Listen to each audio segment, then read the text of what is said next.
All right, so now we're going to take a look at converting polar equations to Cartesian. All right, so you're going to start off with r and theta, and the process is you want to get x and y now. So, what does it say? Eliminate x and y. You don't want to eliminate x and y. You want to eliminate r and theta and put in x and y. All right, so again, here are your formulas. Okay, so I want r is equal to 2 secant theta. And how do I write secant in terms of cosine and sine? So that's going to be r is equal to 2, and it's going to be 1 over cosine.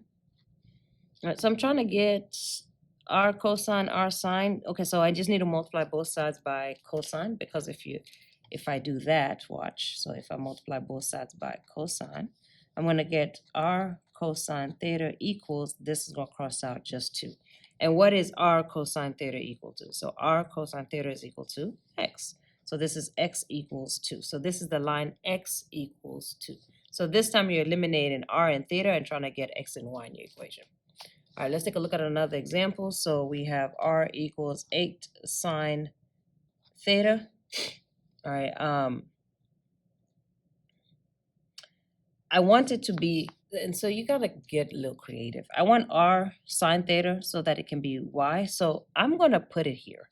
But if I put it on one side, I gotta put it where? On the other side. So if I put another r here and an r here, right? Because I gotta put it in both sides, it's gonna be r squared equals 8r sine theta.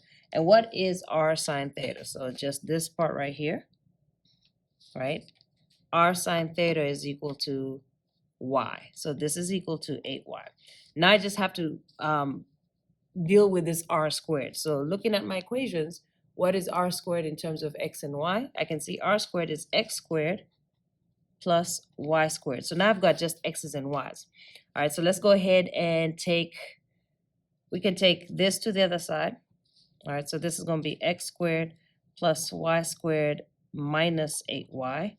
And I'm going to leave a little space because you guys already know the 3-step process needs to happen because I have y squared with a y here.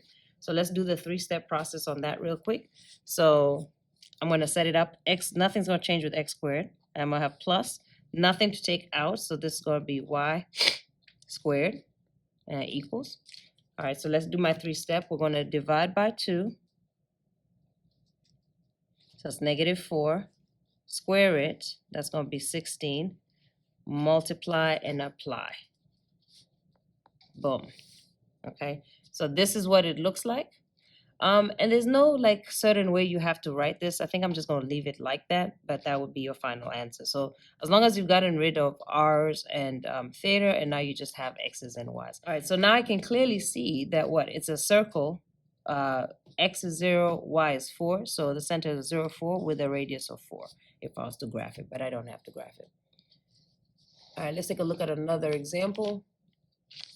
Write that in polar form. So again, we're trying to get rid of theta and r. So I know that cosine is, I'm going to do the same thing, r cosine theta. So what am I going to do is put an r on both sides. So multiply both sides by r. What that's going to do is going to give me r squared equals 4r cosine theta. And I know that this part right here is equal to x. Okay, so r cosine theta is equal to x. So that's going to be x. So this is going to be 4x. And how do I get rid of r squared? Again, looking at our formula, r squared is equal to x squared plus y squared. X squared plus y squared. All right, take this to the other side. So that's going to be, I'm going to write it over here, x squared minus 4x, I'll leave a little space, plus y squared equals 0. I set this up for my 3-step process. So this is x squared, and then here we have y squared equals. All right, 3-step process. So divide by 2. That's going to be negative 2. Square, positive 4. Multiply and apply. Okay, so this tells you this is going to be a circle with a center of 2, 0, radius of 2. Okay. I'll do one more and you guys can do the last one. All right, r is equal to 5 in Cartesian form. It's supposed to say Cartesian. All right, so r is equal to 5. All right, so the only thing I know here, r is equal to 5. All right, since I just have r equals 5 and nothing else, the only thing that I can use is this one. So r is equal to the square root of x squared plus y squared, because this is r squared, right? So r is the square root of x squared plus y squared, which is equal to 5. All right, let's go ahead and square both sides so I can get rid of the square root. So this is going to be x squared plus y squared equals 5 squared, which is 25.